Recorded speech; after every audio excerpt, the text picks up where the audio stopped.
ఓం శ్రీకృష్ణ పరబ్రహ్మణే నమః.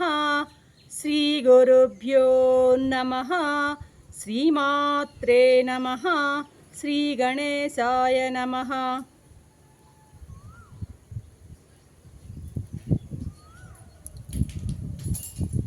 ప్రియాత్మ బంధువులారా, నిత్య జీవితంలో భగవద్గీత 535వ భాగము 18వ అధ్యాయం మోక్ష సన్యాస యోగం. బ్రహ్మభావాన్ని బ్రహ్మ రూపాన్ని పొందినటువంటి మహనీయుడు ఎలా ప్రవర్తిస్తాడో 54వ శ్లోకంలో చెప్తున్నారు స్వామి అన్నమాట. ఏమంటున్నారు స్వామి? బ్రహ్మభూత ప్రసన్నాత్మా నశోచతి నకాంక్షతి సమస్సర్వేషు భూతేషు మద్భక్తిం లభతే పరాం అంటున్నారు స్వామి. అర్జున, ఇంతకుముందు చెప్పినటువంటి ఆ ప్రక్రియ ద్వారా ఏదైతే ఎలాగా ఏమేం చేయాలో ఏం చేయకూడదో నేను గతం 2 శ్లోకాల్లో చెప్పాను కదా. ఆ ప్రక్రియ ద్వారా బ్రహ్మభావాన్ని పొందినటువంటి వాడు ప్రసన్నాంతఃకరణం కలవాడు అయినటువంటి ఆ మహానుభావుడు దేని కొరకు కాంక్షిస్తాడయ్యా? దేని కొరకు శోకిస్తాడు అంటే దేని కొరకు శోకించడు, దేని కొరకు కాంక్షించడు అని చెప్తున్నాడు అనమాట. ఇప్పుడు గడిచిన కొరకు వాడు శోకించడు, భవిష్యత్తు కొరకు వాడు ఉవ్విళ్ళూరడం కూడా చేయడు. ఇప్పుడు శోకం ఎప్పుడొస్తుంది? ప్రియమైన వస్తువు, మనకు ప్రియమైన వస్తువు వియోగం చెందిందంటే దూరమైంది అనుకోండి, మనకు చాలా ఇష్టమైన వస్తువు దూరమైంది అనుకోండి, అప్పుడు మనకి ఏం కలుగుతుంది? శోకం కలుగుతుంది.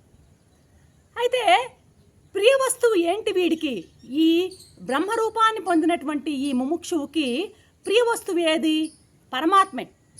పరమాత్మే ప్రియ వస్తువు కాబట్టి పరమాత్మతో వీరికి వియోగము ఉండదు, కాబట్టి శోకం కలిగే వీలు లేదు. రాముని దర్శనంతో వీళ్ళలోని కాముడు పూర్తిగా దూరమై పోయాడనమాట.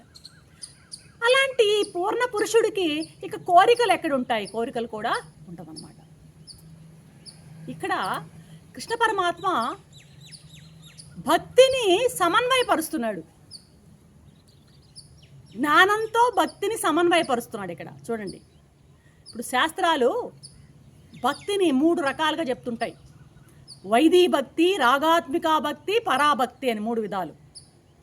శ్రవణము, కీర్తనము మొదలైనటువంటి వాటి ద్వారా చేసేటువంటి భగవత్ ప్రేమనే అభ్యసిస్తుంటారే, వీటిని ఏమంటారంటే వైదీ భక్తి అంటారు. శ్రవణము, కీర్తనము మొదలైనటువంటి అభ్యాసాల ద్వారా చూపేటువంటి భక్తిని వైదీ భక్తి అంటారట. దాస్యము, సఖ్యము మొదలైనటువంటి భావాలతో కలిగేటువంటి భగవత్ ప్రేమలో మునిగిపోవడాన్ని ఏమంటారంటే రాగాత్మిక భక్తి అంటారు. వైదీ భక్తి, రాగాత్మిక భక్తి. ఇక సర్వత్రా పరమాత్మని అనుభవాన్ని పొందడం ఉంది చూశారు. సృష్టి మొత్తం ఉన్నటువంటి వ్యాపించిన పరమాత్మని, ఆ పరమాత్మను తానేగా అనుభవించేటువంటి అనుభవాన్ని పొందుతుంటాడే, అటువంటి అనుభవాన్ని పొందేటువంటి ఆ రకమైన భక్తిని పరాభక్తి అని అంటారన్నమాట. ఇక్కడ పరాభక్తి అన్నా పరమ జ్ఞానం అన్నా 2 ఒకటే. అంటే ఆ భక్తి జ్ఞానం 2 ఒకటేగా సమన్వయం చేస్తున్నాడు ఇక్కడ స్వామి అన్నమాట.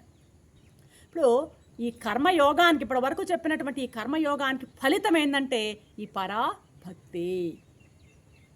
అర్జున, అట్టివాడు అంటే ఆ బ్రహ్మరూపాన్ని పొందినటువంటి, బ్రహ్మభావాన్ని పొందినటువంటి అటువంటి యోగి, అటువంటి జ్ఞాని సర్వభూత